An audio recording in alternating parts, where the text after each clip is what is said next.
dan kepada ini Bapak calon bupati atau wakil bupati ini, Bapak calon yang gagah nampak gagah.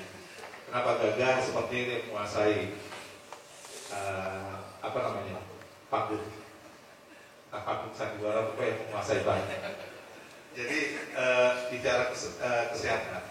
Sebetulnya kesehatan ini kalau kita bahas berhari-hari, bermalam-malam sampai berbulan-bulan mungkin ya selesai.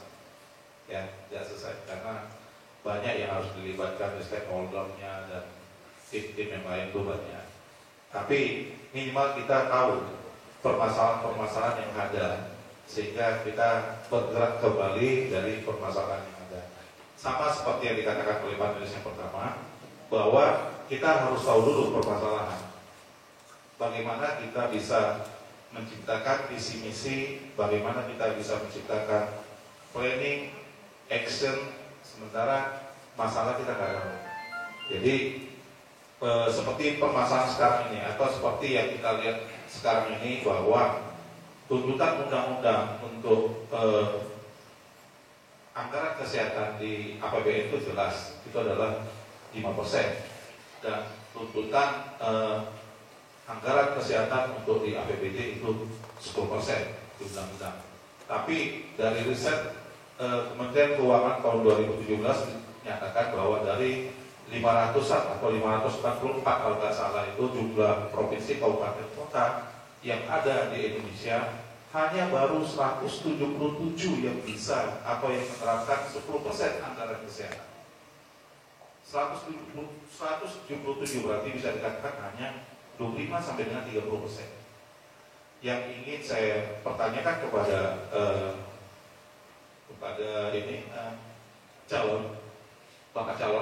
bakal calon yang ingin saya pertanyakan adalah jika Bapak nanti terpilih atau mendapat amanah, yang pertama adalah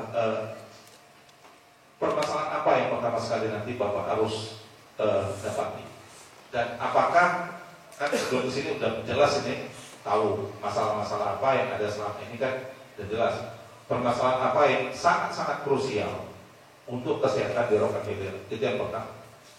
Yang kedua, komitmen. Dengan dilihat anggaran kita yang ada sekarang ini, anggaran kita sekarang ini menuju ke tidak defisit lagi. Ya, walaupun memang ada sentral-sentral atau beberapa item yang dinyatakan defisit. Tapi sebetulnya kalau kata defisit itu saya tidak setuju dengan dikatakan defisit adalah ketidakmampuan pemerintah daerah. Saya tidak setuju. Tapi defisit itu diciptakan sebetulnya adalah untuk memotivasi daerah mencapai angka tersebut. Itu sebetulnya dikatakan defisit. Nah ini Bapak sebagai calon nanti kalau terpilih, kira-kira garis-garis masalah yang sudah digariskan apa saja? Yang pertama, yang kedua untuk anggaran ini, bagaimana kebijakan Bapak nanti, bagaimana cara-cara Bapak nanti untuk mengatasi persoalan anggaran di kesehatan. Langsung Pak Kandidat. Baik, terima kasih. Tentunya dalam undang-undang juga sudah diatur bahwa masyarakat itu tak boleh tak makan, itu pertama.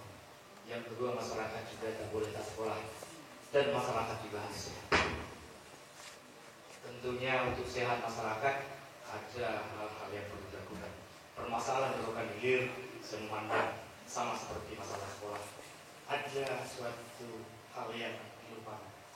Dilupakan itu artinya perlu kita punya niat bagaimana bisa menyehatkan masyarakat.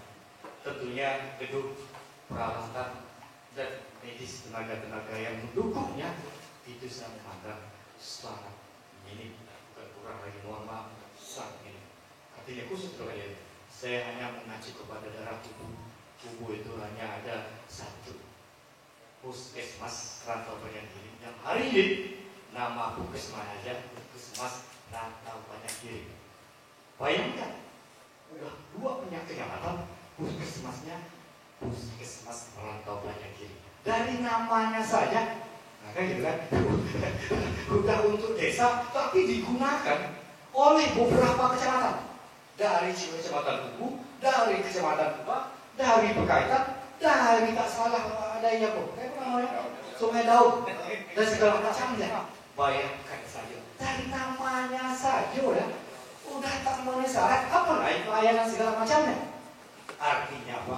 Itulah permasalahan yang ada di daerah kampung saya. Saya ingin bertanya bahwa seluruh daerah kecuali daerah yang ada di kota-kota Ujung Tanjung, Bangka Batu itu mungkin bisa sekian dan tidak tentu kemungkinan itulah yang menjadi permasalahannya. Yang kedua, niat tujuan dari pemerintah. Artinya apa? Itu adalah tanggung jawab pemerintah. Tentunya sistem pemerintahan profesional mendudukan orang-orang yang ada di dalamnya untuk bisa bagaimana menyehatkan masyarakat. Tentunya itu perlu kajian yang lebih dalam. Tentunya tidak tertutup kemungkinan daripada anggaran yang harus disiapkan. Tadi kita dari undang-undang ada yang 5%, ada 10%, itu biasanya minimal. Tapi pada saat kondisinya masyarakat banyak sakit, apalagi saat ini, karena turun sawit semalam, sawit turun banyak yang stres sakit, utang tak terbayar dan segala macamnya. Pas harga naik, sawit naik, produksinya turun pula. Bayangkan banyak yang sakit. Saya tidak percaya dokter bingung. Yang tidak kalah pentingnya Bapak Ibu yang saya hormati, bahwa puskesmas ada dokternya cuma 1-2 orang, perawatnya yang PNS cuma ada sekitar 5 orang, honornya ada 100 orang. Digaji pula tak digaji. Ada namanya sekarang, mohon maaf, kedua ada gaji 7 hari. Sekarang ada namanya pengabdian sukarela. Pokoknya yang penting pakai baju dinas. Kan pakai baju dinas. Nah, apa yang bisa diberikan oleh orang ini? Kira-kira untuk bagaimana menyehatkan masyarakat? Kalau tidak ada kepedulian kita saja pemerintah terhadap orang ini, bagaimana pula orang dipeduli pula dengan masyarakat awam? Di kubu mohon maaf, ada yang melahirkan tengah jalan, ada yang mati tengah jalan. Cukuplah bendaharaan dan segala macamnya.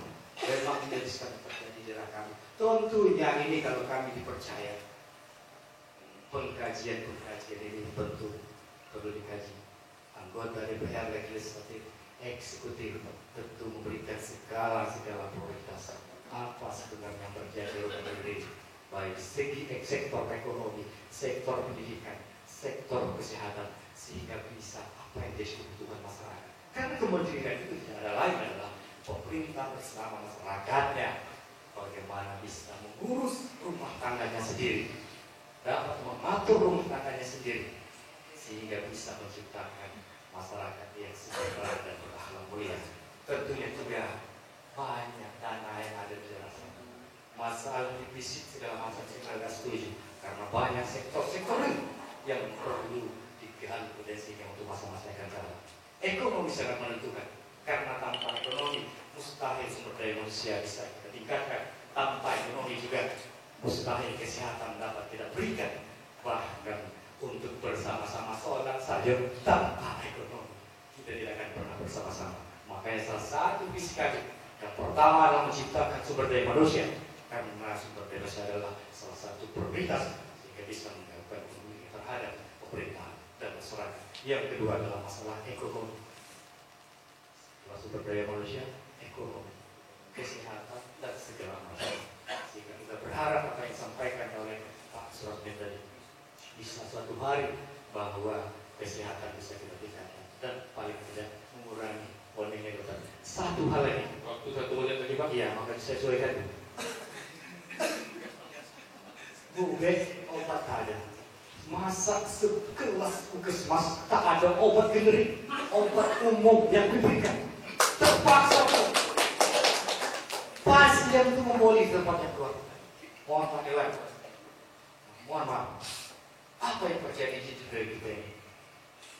Masyarakat tak ada impus bayangkan.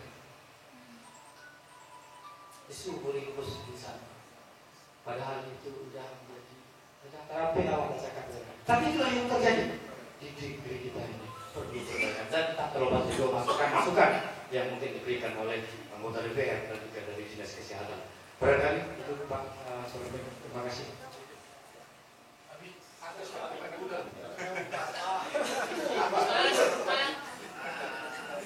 Terima kasih kepada panelis Pak Dr. Haji Suratmin MKet SPA.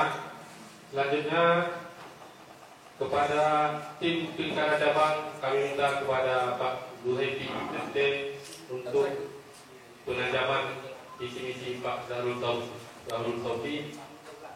Kami persilakan Pak. Waktu 10 menit juga Pak sama kita. Ya, terima kasih. Harus aku nampaknya ya. Baik, karena ini penajaman dari kami TPC,